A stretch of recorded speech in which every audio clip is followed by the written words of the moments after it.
नमस्कार, मी doctor Vijaya Thackeray Nandurkar from Nandurkar hospital Pauni district Bhandara. आज आपण परत एक आरोग्याची समस्या जी खूप कॉमन आहे त्याच्याबद्दल चर्चा करणार आहोत आणि ती म्हणजे PCOD प्रॉब्लेम किंवा PCOS। PCOS सध्या महिलांमध्ये यंग गर्ल्समध्ये खूप कॉमन झालेला आहे। म्हणजे वयाच्या 10व्या 12व्या वर्षी मेनार्क स्टार्ट होतो आहे आता आणि या वयापासून ते जवळपास 35 होईपर्यंत एज PCODचं प्रमाण हे कॉमन आहे या एज ग्रुपमध्ये। आणि PCOD म्हणजे पॉलिसिस्टिक ओव्हरियन डिसीज किंवा पॉलिसिस्टिक ओव्हरियन सिंड्रोम आपण असं त्याला म्हणू शकतो। आणि PCOD आणि PCOS काय आहे नेमकं हे फिमेल्समध्ये जी रेग्युलर मेन्स्ट्रुअल सायकल असते त्या मेन्स्ट्रुअल सायकलला रेग्युलेट करण्याचं काम, ज्याच्यावर कंट्रोल करण्याचं काम जे हार्मोन्स काम करतात त्या हार्मोन्समध्ये जेव्हा काही इम्बॅलन्स होते त्याच्यामुळे PCOD किंवा PCOS सारखे प्रॉब्लेम्स हे तयार होतात। आणि सध्या आपण बघतो की मॅक्झिमम मुलींना या प्रॉब्लेमला फेस करावं लागत आहे, कारण जीवनमानातले बदल, खाण्यापिण्यामधील बदल, राहणीमानामधले जे बदल आहेत या चेंजेसमुळे, लाईफस्टाईल चेंजेसमुळे PCODचं प्रमाण हे खूप जास्त प्रमाणात वाढलेलं आहे। म्हणजे आमच्याकडे समजा 10 पेशंट हे मेन्स्ट्रुअल सायकल्सचे प्रॉब्लेम्स जर घेऊन आलेले असतील तर त्याच्यापैकी 50% जणांना PCODचा प्रॉब्लेम हा निघतोच आहे। आणि याची अनेक कारणं आहेत। सगळ्यात पहिले आपण जाणून घेऊया की PCOD आणि नॉर्मल मेन्स्ट्रुअल सायकल काय आहे। जसं आता नॉर्मल मेन्सेस आले की 14व्या दिवशी ओव्हुलेशन हे स्टार्ट होते। गर्भपिशवीमध्ये एक थर सुरू होऊन जातो, प्रॉलिफरेटिव्ह स्टेज, आणि त्याच्यानंतर 14व्या दिवशीनंतर ज्यांची सायकल रेग्युलर आहे ते मेन्सेस स्टार्ट होतात। जे रेग्युलर मेन्स्ट्रुअल सायकल ही 28 दिवसांची असते। परंतु ज्यांना PCODचा प्रॉब्लेम आहे अशा केसेसमध्ये खूप हार्मोन्स जे असतात, जे मेन्स्ट्रुएशनसाठी रिस्पॉन्सिबल असतात, जे मेन्स्ट्रुअल सायकलला कंट्रोल करतात, त्या हार्मोन्समध्ये इम्बॅलन्स जर झालं, त्याच्या सिक्रिशन्समध्ये काही इम्बॅलन्स झालं तर हे PCOD सारखे प्रॉब्लेम, ओव्हुलेशन वेळेवर होणार नाही, हे सगळे प्रॉब्लेम्स होतात। तर आता हे कोणते हार्मोन्स आहे जे याच्यावर कंट्रोल करतात? तर सगळ्यात महत्त्वाचे आपल्या सगळ्या बॉडीच्या सगळ्या सिस्टीमवर कंट्रोल हा आपल्या ब्रेनमधून असतो। ब्रेनमधून वेगवेगळ्या प्रकारचे हार्मोन्स हे सिक्रेट होतात, याचं कंटिन्यू प्रक्रिया ही सुरू असते। त्या हार्मोन्सचं कंट्रोल आपल्या बॉडीच्या प्रत्येक पार्टवर असतो। तसंच आपल्या ब्रेनमध्ये जो हायपोथॅलॅमस असतो त्याच्यामधून गोनाडोट्रोपिन रिलीजिंग हार्मोन हे तयार होते।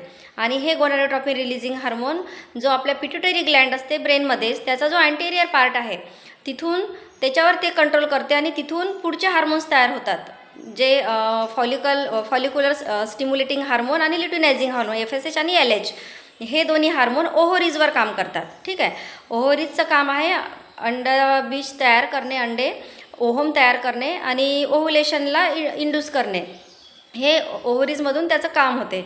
आणि ओव्हरीजमधून पण हार्मोन्स तयार होतात, इस्ट्रेडल आणि प्रोजेस्टेरॉन, हे पुढे चालून मेन्स्ट्रुएशनसाठी पण ते कारणीभूत असतात। परंतु जर तुमच्या हायपोथॅलॅमस किंवा पिट्युटरी, अँटेरियर पिट्युटरी ग्लँड इथे जर काही प्रॉब्लेम असला या हार्मोन्सच्या सिक्रेशनमध्ये किंवा तुमचं FSH LH बरोबर तयार होत नाही त्या स्टेजला, तर दर महिन्याला स्त्री बीजांमधून 1 किंवा 2 अंडे असे असतात की जे खूप स्ट्रॉंगली चांगल्या प्रकारे तयार होतात, 1 किंवा 2। आणि ओव्हरीजमध्ये हे अंडे तयार झाल्यानंतर हे अंडे बिलकुल ज्यांचं सायकल रेग्युलर आहे मेन्स्ट्रुअल सायकल त्याच्यामध्ये 14व्या दिवशी हे तिथून बाहेर निघतात, म्हणजे अंडे फुटतात आणि छोटंसं ओव्हम तयार होऊन तो आपल्या फॅलोपियन ट्यूब्समध्ये येते, म्हणजे नलिकांमध्ये, तिथे ते 2 दिवस राहतात। जर त्या पिरियडमध्ये स्पर्म जर एंट्री झाली तर तिथे फर्टिलायझेशन होऊन प्रेग्नन्सी ही राहू शकते। आणि समजा जर त्या पिरियडमध्ये 2 दिवसाच्या पिरियडमध्ये जर स्पर्मचा कॉन्टॅक्ट ओव्हमसोबत झाला नाही तर ते ओव्हम परत युटेरसमध्ये येतात आणि ते मरून जातात, डेड होऊन जातात। त्याच्यानंतर मग 14व्या दिवशी आफ्टर दॅट 14 डेज त्याच्यानंतर मेन्सेस हे स्टार्ट होतात। पण जेव्हा हे हार्मोन काही इम्बॅलन्स होतात तर अशा केसेसमध्ये काय होते बघा की जे 1 किंवा 2 ओव्हम तयार व्हायला पाहिजे ते खूप जास्त प्रमाणात ओव्हम तयार होतात अंडाशयामध्ये। आणि ओव्हरीजमध्ये खूप जास्त अंडे तयार झाल्यामुळे जे याच्यासाठी इंडक्शनसाठी जे हार्मोन आपल्याला आवश्यक असते, SCG नावाचा हार्मोन पण त्याच्यासाठी आवश्यक असते, त्याला ह्यूमन कोरियनिक गोनाडोट्रोपिन हार्मोन म्हणतात। त्याच्यामध्ये जेव्हा काही इम्बॅलन्स होते तर ते हार्मोन जर कमी पडलं तर एवढ्या साऱ्या अंडांना एका वेळेस कसं फोडणार, तर ते तिथे जमा राहतात। तर ते जमा झाल्यामुळे काय होते, तिथे हळूहळू कधी इन्फेक्शन तयार होते, तिथे एक पाण्याची एक लेअर तयार होते, प्रत्येक अंड्याच्या बाजूला एक पाण्याची लेअर तयार होते, त्याला म्हणतात सिस्ट, त्यालाच म्हणतात सिस्ट। जे ओव्हरियन सिस्ट, पॉलिसिस्टिक ओव्हरीज हा जो प्रकार आहे तर ह्या पाण्याच्याच एक द्रव पदार्थ असतो त्याच्यापासूनच तयार झालेल्या त्या सिस्ट असतात। तर त्या खूप साऱ्या मल्टिपल असतात, मग त्या 10-12 असू शकतात, 15-20 असू शकतात किंवा अजून मल्टिपल असू शकतात। तर ह्या झाल्या. मग खूप ज्या मल्टिपल असतात त्याला म्हणतात पॉलिसिस्टिक ओव्हरीज. ठीक आहे, म्हणजे खूप अति जास्त प्रमाणात मल्टिपल प्रमाणामध्ये सिस्ट तयार होणं. मग या सिस्टमुळे काय होतं की जो एकही अंडा जो आहे तो स्ट्रॉंग बनत नाही आणि ते ओव्हुलेशन होत नाही. मग आपल्याला अशा केसेसमध्ये काय लक्षणं बघायला मिळतात? तर जेव्हा आमच्याकडे पेशंट येतात बघा, तर अनेक लक्षणं घेऊन येतात. तर सगळ्यात महत्त्वाचे जे सिम्पटम्स घेऊन येतात म्हणजे इररेग्युलर मेन्सेस, म्हणजे त्यांचे जे पिरियड्स आहे, मासिक पाळीची जी प्रक्रिया आहे ती रेग्युलर नसते. तर काही पेशंटमध्ये बघा कसं असते का पिरियड्स हे रेग्युलर येत नाहीत, खूप लेट येतात, 2-2, 3-3 महिन्यांनी, किंवा मेडिसिन घेतल्याशिवाय येतच नाहीत. अनेक पेशंट येतात की मॅडम आम्हाला दर महिन्याला औषधच घ्यावं लागतं, किंवा जर मी औषध नाही घेतलं तर माझी 5-5, 6-6 महिने पिरियड्स येतच नाही, किंवा 3-3 महिने येतच नाही, किंवा आलं तरी फार कमी जातं, एकच दिवस राहतं. तर हा एक प्रकार झाला. दुसरा अजून इरेग्युलरिटीचा प्रकार आहे की ज्याच्यामध्ये पिरियड्स अल्टरनेट 15 डेज, 15-15 दिवसांनी येतात आणि लॉंग लास्टिंग, म्हणजे थांबतच नाहीत, 10-10, 15-15 दिवस कंटिन्यू राहतात. तर त्यावेळेस त्यांना मेडिसिन घ्यावं लागतं आणि ब्लिडिंग स्टॉप करण्यासाठी मेन्सेस परत ट्रीटमेंट घ्यावं लागते. तर हा एक प्रकार झाला की मेन्स्ट्रुअल इरेग्युलरिटीज, म्हणजे ज्याच्यामध्ये मासिक पाळीची अनियमितता. दुसरं महत्त्वाचं लक्षण आहे की चेहऱ्यावर खूप जास्त पिंपल्स येतात, पाठीवर, छातीवर, जे हार्मोनल इम्बॅलन्समुळे पिंपल्स येतात. हे मोस्टली फोरहेडवर जास्त, हेअरलाईनला जास्त, बॅकवर, चेस्टवर, तुमच्या शोल्डर्सवर या ठिकाणी पिंपल जास्त येतात. खूप ऑइली स्किन असते.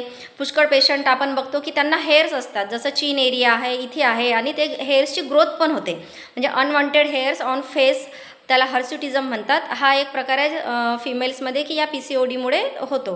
दुसरा खूप जास्त ओबेसिटी, वेट गेन होते. याच्यामुळे काय होते, त्याचं मेटाबॉलिझम कमी झाल्यामुळे तुमचं वेट गेन होणार, खूप जास्त लठ्ठपणा येतो, चेहऱ्यावर, बॉडीवर असा पफिनेस दिसणार. तर हे प्रत्येक केसमध्ये नाही राहत. आणि इनफर्टिलिटी, जर ज्यांचं लग्न झालं आहे, ज्यांना प्रेग्नन्सी राहत नाही आहे, तर खूप मुख्य कारण आहे PCOD किंवा PCOS, ज्याच्यामुळे प्रेग्नन्सी राहण्यामध्ये अडचणी जातात. वेट गेन झाला, तुमचे केस खूप गळणार, केस एकदम थिन पातळ होणार. पुष्कळ जणांना मूड स्विंग पण राहतं, चिडचिडपणा राहतो, झोप नाही लागत. तर हे सगळे लक्षणं सगळ्यात महत्त्वाचं आहे. पाळीमध्ये अनियमितता, पिंपल्स येणं चेहऱ्यावर किंवा बॉडीवर, अनवॉन्टेड हेअर्स यायला लागणं आणि ओबेसिटी, हे खूप महत्त्वाचे लक्षण आहे. तर हा लक्षणं सगळं मिळून जो ग्रुप एक तयार होतो याला PCOS म्हणतात, म्हणजे पॉलिसिस्टिक ओव्हरियन सिंड्रोम. म्हणजे हा एक सिंड्रोम, म्हणजे खूप साऱ्या लक्षणांचा मिळून एक ग्रुप, म्हणजे त्याला सिंड्रोम म्हणतात. तर या प्रॉब्लेमसाठी जर तुम्ही ट्रीटमेंट घ्यायला जाल तर अनेक पेशंट येतात की आम्ही जोपर्यंत मेडिसिन घेतो तर ते हार्मोन्सच्या ट्रीटमेंट घेतात. ते सगळं सिंथेटिक हार्मोन असते. हार्मोन्सच्या ट्रीटमेंटनी तुम्ही जोपर्यंत मेडिसिन घेणार तोपर्यंत त्या पिल्सनी तुम्हाला रेग्युलर 21 दिवस तुमचं मेन्सेस स्टॉप राहणार. 21 दिवसाच्या गोळ्या घेतल्यानंतर परत पिरियड्स येणार, पण ते तुम्ही कंटिन्यू घेत राहाल तोपर्यंत ते येत राहणार. परत जर ते बंद केलं तर परत ते ॲज इट इज जशाला तसंच होणार. परंतु या आजाराचं जे मूळ आहे, म्हणजे मूळ कुठे आहे, तुमच्या ब्रेनमधून, हायपोथॅलॅमसमधून, किंवा तुमचा अँटेरियर पिट्युटरी ग्लँड आहे तिथे त्याचं मूळ आहे की तुमचा हार्मोन काहीतरी इम्बॅलन्स होत आहे. आणि हार्मोन इम्बॅलन्स होण्याचे अनेक कारणं असतात. मग तुमचं सेडेंटरी हॅबिट्स आहे, तुमचं लाईफस्टाईल चेंजेस आहेत, ह्या सगळ्या कारणांमुळे हार्मोनल इम्बॅलन्स होऊ शकतो. तुमचं मन काय विचार करते, तुम्हाला कोणता स्ट्रेस आहे का, तणाव आहे का, हा सुद्धा याच्याशी रिलेटेड राहतो. आणि कमी एजमध्ये आता PCOD आपल्याला खूप कॉमनली बघायला मिळत आहे. पण या सगळ्या प्रॉब्लेमसाठी विदाऊट एनी साईड इफेक्ट जर आपल्याला ट्रीटमेंट घ्यायची आहे तर होमिओपॅथिक औषधं खूप चांगल्या प्रकारे काम करतात. असं जर तुम्हाला कुठलेही लक्षणं वाटत असतील, सगळ्यात पहिले तुम्ही एक थायरॉईडची टेस्ट करायला पाहिजे, कारण PCOD हे कॉमनली थायरॉईडसोबत सुद्धा असोसिएट असते, किंवा थायरॉईड आणि PCOD हे दोन्ही सोबत असण्याचे चान्सेस मोस्टली असतात, किंवा पेशंट डायबिटिकही असू शकतो, शुगरही असू शकतो. तर एक सोनोग्राफी करायला पाहिजे, शुगरची टेस्ट करायला पाहिजे आणि थायरॉईड प्रोफाईल करायला पाहिजे. ह्या सगळ्या टेस्ट करून लवकरात लवकर तुमच्या जवळचे जे होमिओपॅथिक फिजिशियन असतील, होमिओपॅथिक डॉक्टर असतील, त्यांच्याशी आपण कन्सल्ट करावा. आणि होमिओपॅथिक ट्रीटमेंट सगळ्यात best, without any side effect, आणि तुमचा जो आजार आहे त्याच्या रूटवर, त्याच्या मुळाशी काम करणारं औषध म्हणजे होमिओपॅथिक मेडिसिन आहेत, ज्याच्याने तुम्हाला खूप चांगला रिझल्ट मिळेल. परंतु तुम्हाला हे ध्यानात घ्यावं लागणार की PCOD, PCOS हा असा प्रॉब्लेम आहे की हा काही ताप, सर्दी, खोकल्यासारखा आजार नाही आहे, किंवा हा पोट दुखत आहे, किंवा मला उलटी होत आहे, किंवा मला सर्दी खोकला झाला आहे, किंवा माझा अंगपाय दुखत आहे तर मी इंजेक्शन गोळ्या घेतल्या आणि मला लगेच आराम झाला. याच्यामध्ये तुम्हाला खूप पेशन्स, सबुरी ठेवावं लागतं, कारण ही एक सायकल आहे. या सायकलला, हार्मोनला बॅलन्स करून त्याच्यावर आपल्याला कंट्रोल ठेवून आपल्याला प्रत्येक महिन्याला ते बघायचं आहे का हे कसं येत आहे आणि कसं जात आहे. तर याच्यावर तुम्हाला पहिले 3 महिने तर मेडिसिन लागायलाच घेणार. परंतु पुष्कळ पेशंट खूप घाई करतात, मी 1 महिना झाला औषध घेत आहे, मला परत तर लेटच आलेच नाही मेन्सेस. परंतु असं होत नाही. हे हार्मोन बॅलन्स करायला जवळपास 3 ते 4 महिने लागतात.